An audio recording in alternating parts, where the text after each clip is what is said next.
Hello everyone, welcome to green thumb classes. Previous class में हमने discuss किया था साइलोटर्म का इंटरनल स्ट्रक्चर के बारे में। आज हम डिस्कस करने वाले हैं साइलोटर्म का रिप्रोडक्शन या जनन की प्रक्रिया।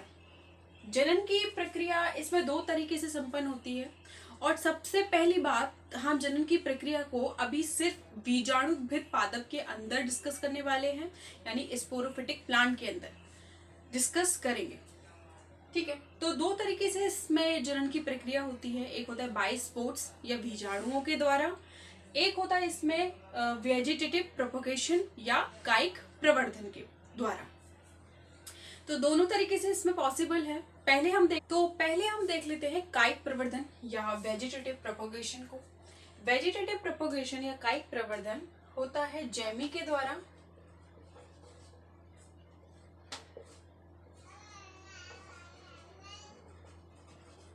और बहुत जगह से गैमी भी बोला जाता है।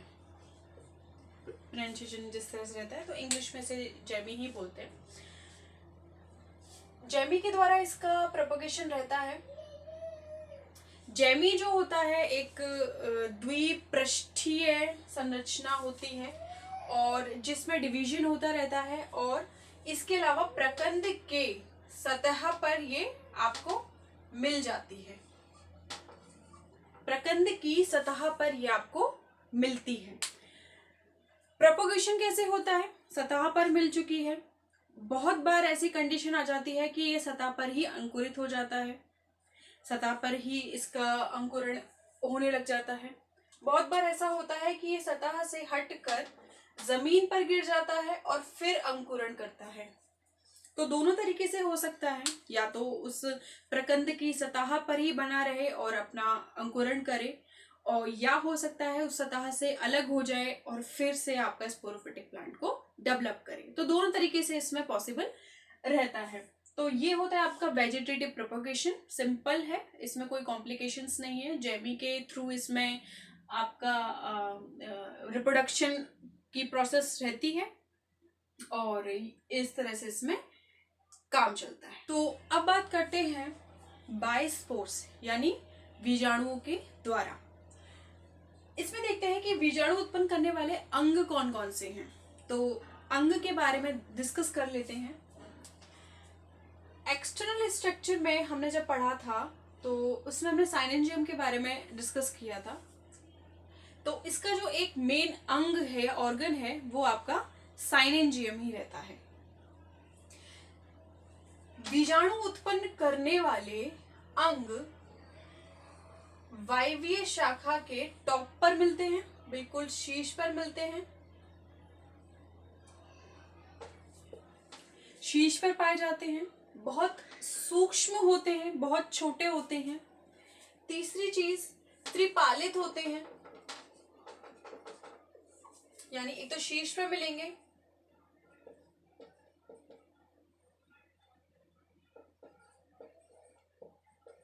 त्रिपालित होंगे, इसके अलावा सूक्ष्म होंगे।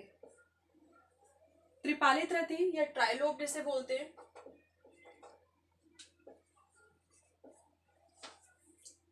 तो सबसे ऊपर रहेंगे, सूक्ष्म होंगे, त्रिपालित होंगे। ये जो त्रिपालित होते हैं इनकी संरचना कुछ इस तरह से रहती है।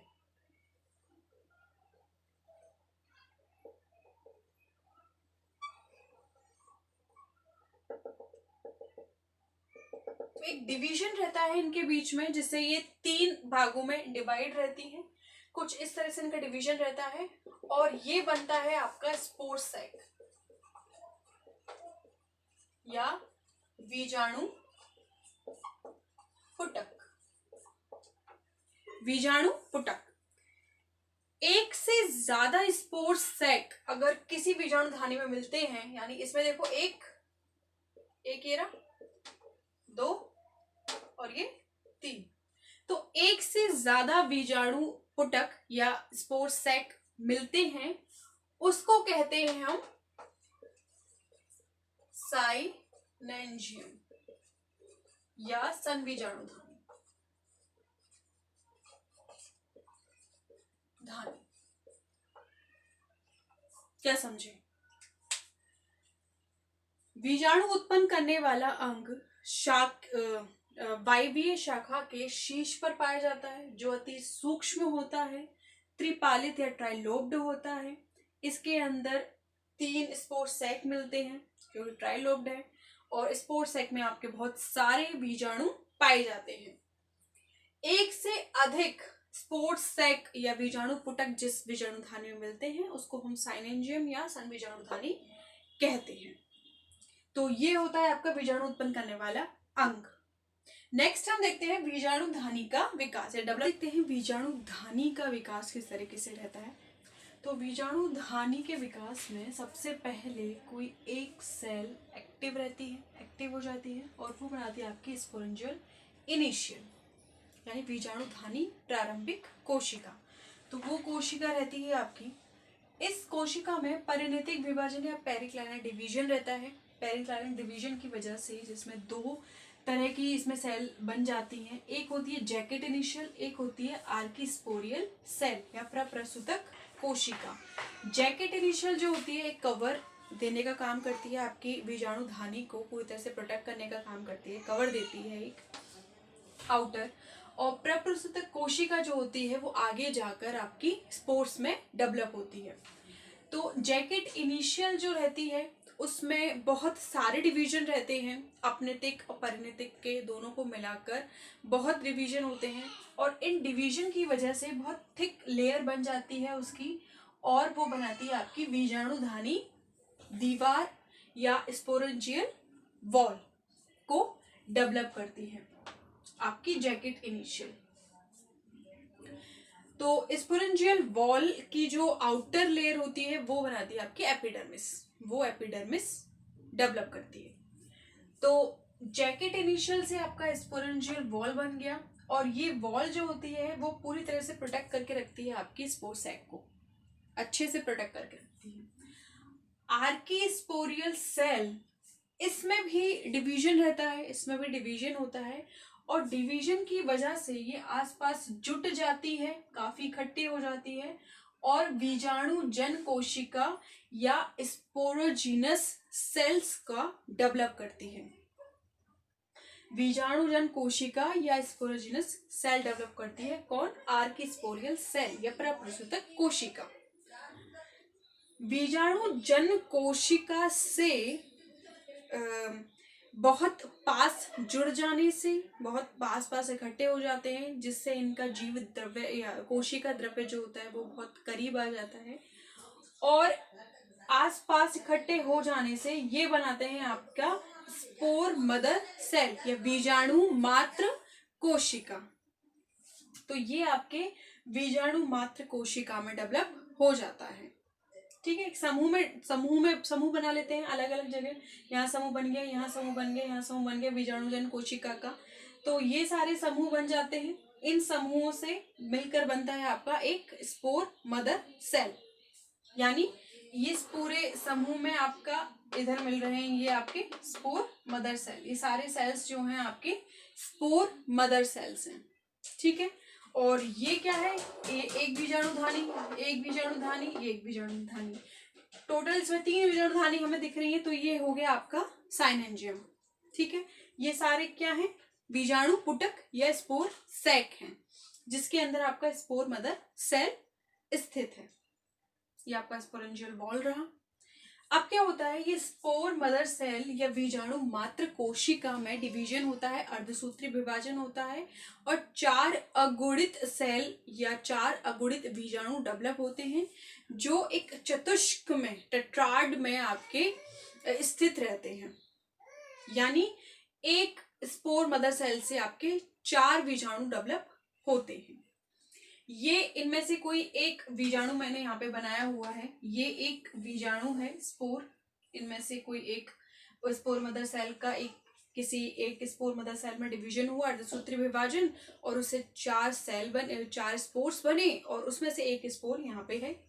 ये जो स्पोर होता है इसका जो स्ट्रक्चर रहता है वो सेम की आकृति जैसे रहता है, सेम की शेप लेके रहता है, ये सेम जैसी इसकी आकृति होती है, कुछ इस तरह से इसका स्ट्रक्चर रहती है। यहाँ तो ये पूरा डेवलपमेंट है आपका बीजाणु धानी के बारे में। एक बार और देख लीजिएगा। सबसे पहले स्पोरेंजियल इनिशियल डेवलप होती है, यानी बीजाणु धानी प्रारंभिक, उसमें परिणतिक विभाजन होता है जिससे बनती है जैकेट इनिशियल और आर्किस्पोरियल सेल या प्रप्रसूतक कोशिका। जैकेट इनिशियल में बहुत डिवीजन होते हैं, परिणतिक अपनीतिक, और उससे बन जाता है आपका स्पोरेंजियल वॉल। आर्किस्पोरियल सेल या प्रप्रसूतक कोशिका से आगे जाकर बनता है आपका स्पोर मदर सेल। इससे पहले यहाँ पे बन जाता है आपका स्पोरोजीनस सेल यानी बीजाणु जन कोशिका। और ये बीजाणु जन कोशिका जो होती है बहुत पास पास आ जाते हैं, समूह में इकट्ठे होने लग जाते हैं। ये समूह में इकट्ठे हो जाते हैं, कोशिका द्रव्य इनका सघन हो जाता है, ये दूसरे में मिल जाता है और ये बनाते हैं आपके स्पोर मदर सेल। एक से ज्यादा यहाँ पे बीजाणु धानी हमें दिख रही है, तो ये है आपका साइनेंजियम। एक यानी स्पोर मदर सेल में डिवीजन होता है, इसमें डिवीजन होगा और अर्धसूत्री विभाजन इसमें होता है। अर्धसूत्री विभाजन, और अर्धसूत्री विभाजन से बनते हैं आपके चतुष्क, यानी 4 स्पोर। अर्धसूत्री विभाजन से बनते हैं आपके चतुष्क या 4 स्पोर। उनमें से एक स्पोर का ये कुछ छोटा सा हिस्सा है, सेम की इसकी स्ट्रक्चर रहती है। और ये पूरा जो काम है, ये डेवलपमेंट है, वो है आपके स्पोरेंजिया का या बीजाणु धानी का विकास। इस तरह से रहता है। तो आपको ये सेशन कैसा लगा मुझे कमेंट करके बताइएगा। दूसरा कोई भी डाउट हो आपको तो मुझे कमेंट करके बताइएगा। वीडियो को लाइक कीजिएगा, सब्सक्राइब कीजिए और शेयर कीजिए। आपके जितने भी आपके मित्रगण हैं उनको आप शेयर कर सकते हैं। तो ये कहानी रही आपकी स्पोरेंजिया के बारे में। Thank you so much.